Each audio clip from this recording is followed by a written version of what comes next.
In late spring 2025, Air Force One touched down in Helsinki, its arrival sending a ripple of anticipation and anxiety across the globe. The world's eyes turned to Finland, a country that had long stood as a bridge between East and West, now thrust into the center of a geopolitical storm. The landing signaled a seismic shift in global politics, as leaders, diplomats and journalists from every continent gathered to witness what many sensed would be a turning point in history. The summit between President Trump and President Putin wasn't just another high-level meeting, it was the symbolic end of the post-Cold War era, a moment when decades of carefully maintained order began to unravel.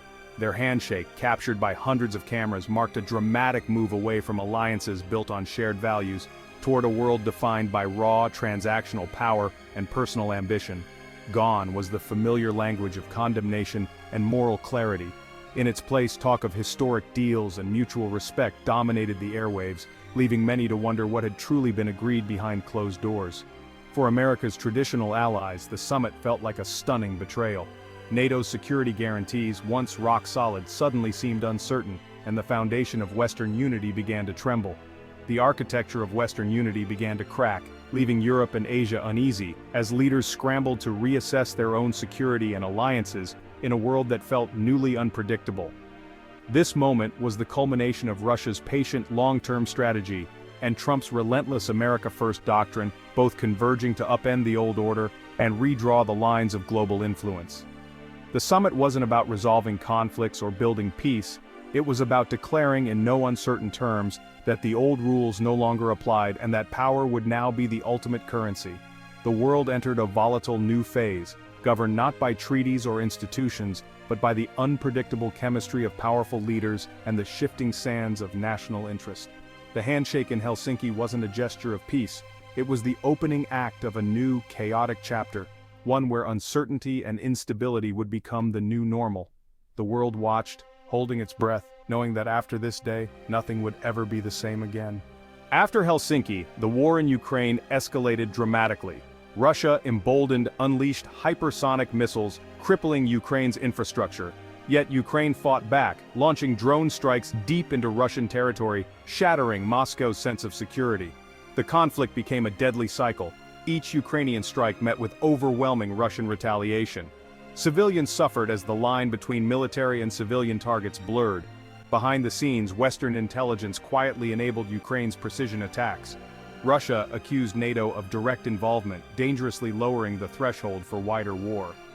The Ukrainian battlefield became the epicenter of a shadowy, undeclared global conflict.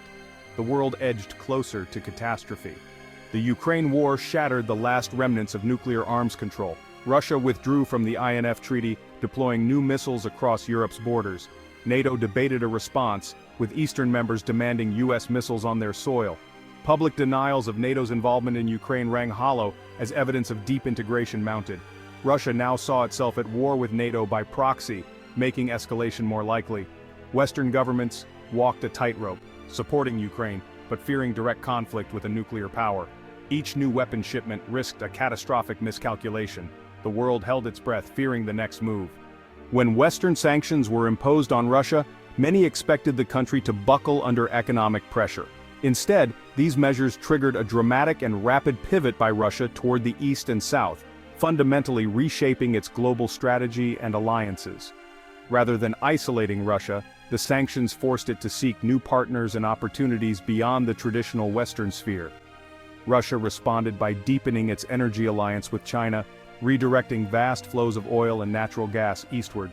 Trade between the two nations increasingly bypassed the US dollar, with settlements now made in yuan and rubles, strengthening both countries' financial independence and reducing their vulnerability to Western financial systems. For China, which was already facing its own standoff with the United States, this partnership was a strategic win. It secured a reliable energy supply, increased its leverage on the world stage, and demonstrated the power of alternative alliances in a shifting global order. Russia didn't stop with China. It actively courted India, as well as nations across Africa and Latin America, forging new trade agreements and investing in joint ventures. These efforts helped build a parallel economic ecosystem, one that operated largely outside the reach of Western influence and control. As a result, international transactions increasingly shifted away from the dollar. This move blunted the intended impact of sanctions, making it harder for Western powers to exert economic pressure through traditional means. While ordinary Russians faced inflation and shortages of technology, the country managed to avoid economic collapse. Factories adapted, new supply chains emerged, and the government took steps to stabilize the economy, showing resilience in the face of adversity. The world watched as Russia's economic isolation was countered by the formation of new alliances and trade routes. This shift signaled that global power dynamics were changing, and that countries could find ways to resist Western pressure. Sanctions, once considered a powerful and decisive tool, now appeared increasingly blunt and uncertain in their effectiveness, raising questions about the future of economic warfare in a multipolar world. By mid-2025, Ukraine's unity was cracking under the relentless strain of war. Protests erupted in Western cities demanding troop rotations, transparency, and peace. Corruption scandals and Russian disinformation eroded trust in Zelensky's government. Harsh conscription measures sparked social tension, with draft dodging and public confrontations on the rise. The pool of willing volunteers dried up, exposing deep societal fractures. Ukraine now fought on two fronts, against Russia and against despair at home. The government's survival depended on restoring unity and trust. The war's greatest threat was now internal. The Trump-Putin summit led to secret ceasefire talks, without Ukraine at the table. The proposed deal, Ukraine cedes occupied territories and pledges neutrality in exchange for peace. The US justified this as necessary to end the war and avoid direct conflict with Russia. Kyiv was outraged, calling it a betrayal and vowing never to accept a dictated peace.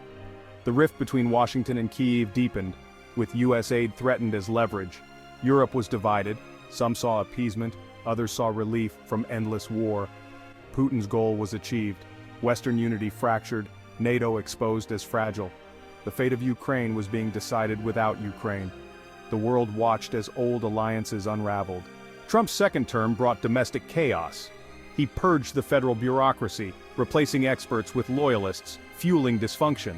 Trade wars and global instability drove inflation to new heights, hurting American families. Aggressive immigration policies sparked protests and constitutional crises. Political polarization soared, with new challengers like Elon Musk's techno-optimist party threatening the two-party system. The nation felt fractured, trust in institutions at historic lows. America, once the world's anchor, was consumed by its own turmoil. The chaos at home mirrored the chaos abroad. The US struggled to lead as its own fabric unraveled. By late 2025, crisis was globalized, spreading like wildfire across continents, affecting every corner of the globe.